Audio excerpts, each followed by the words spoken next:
Hey, what's up guys, welcome back to another video. I'm here to give my quick review and observations of the Hungarian Grand Prix race, and without any further ado, let's get right into the video.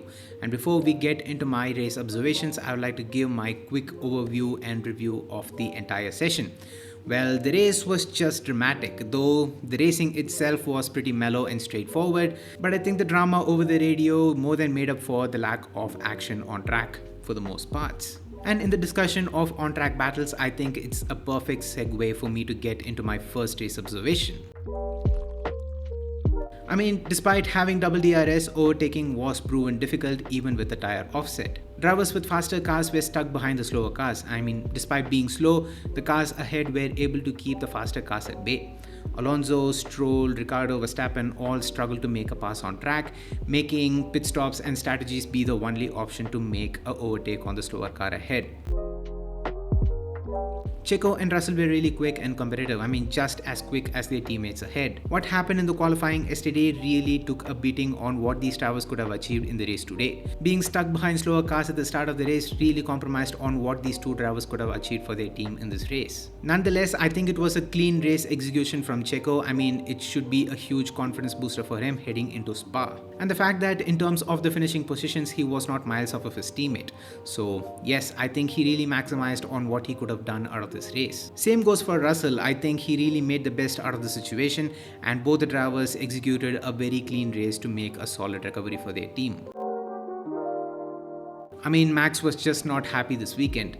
The performance of the car was far from promising, especially considering the size of upgrade that Red Bull brought to the Hungarian Grand Prix. And knowing that McLaren and Mercedes probably have more incoming for their car is not a good sign for Red Bull and its fans. Max in the race was particularly not happy with the handling characteristics of the RB20 and also with the team strategy. The battle with Lewis Hamilton was very much reminiscent of 2021, and I think it quickly reminded us of what made 2021 really special for us.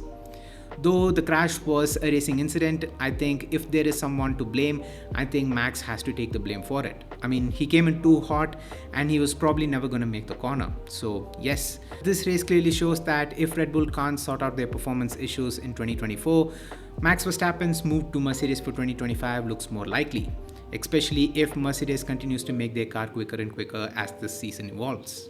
And I was particularly really annoyed with David Crofty, with him constantly complaining about Max Verstappen being on the virtual racing last night, and that maybe having better sleep could have helped his temperament. That is probably one of the most pointless statements that he could have made. And I really wish that Nico Rosberg could have been in the commentary, because I know that he would have shut him up. The fact that as fans we know that despite of how much sleep Verstappen got or not, he would have still popped off on the radio if the car had performed the way it did. That is just Max Verstappen being Max Verstappen. McLaren thankfully did not mess up on their race result this time out. They achieved the maximum on what the weekend had on offer by finishing 1-2, which is something that I had predicted for them in the qualifying review if they could just execute a clean race.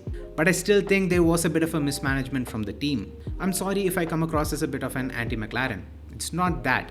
I love all the team on the grid, but even when it sounds like I'm a bit harsh to a particular team, it's mostly because I know that they're not maximizing on their true potential. Though McLaren got a 1-2 finish, I feel like the entire team orders drama after the final pit stops was a bit unnecessary if they had just boxed Piastri before Lando on their final pit stops. Oscar, being the lead car, deserved the first pit stop. By boxing Lando before Oscar, the team effectively gave Lando the lead of the race. This could have been a lot smoother and a much more eventful of a moment if not for that whole drama over the radio of pleading to then emotionally blackmailing your driver to give up the position to his teammate. It certainly does not look good on the team when the entire radio conversation is being broadcasted around the world. Though Lando eventually conceded the position to his teammate, I personally feel like Lando should and had all the right to hold on to the position, ignoring the team orders, as he held the position and actually built up a solid gap to his teammate. So I feel like he had all the right to win this race, and if Lando had held on to the position, it would have really exposed the team's strategical blunder. And if I were Oscar Piastri, I would not have taken the position from Lando Norris to win the race, because this is not the way how I would want to win my first Grand Prix in Formula 1. Maybe that's why I'm not a Formula 1 driver. I say this because not being able to enjoy this moment to its fullest is a bit of a crime in and of itself, and Oscar Piastri did not look happy in the interview. Though McLaren maximized on their result, I feel like the execution of it was not perfect. This could have very easily have been McLaren's best racing weekend of the season, but unfortunately it is not, at least in my books. So yes guys, these are my observations and quick review of the Hungarian Grand Prix race, and I hope you all enjoyed. If you did, make sure to hit the like button and let me know down in the comments on what were your thoughts of the race and what you think the teams could have done different that could have probably changed the outcome of the race.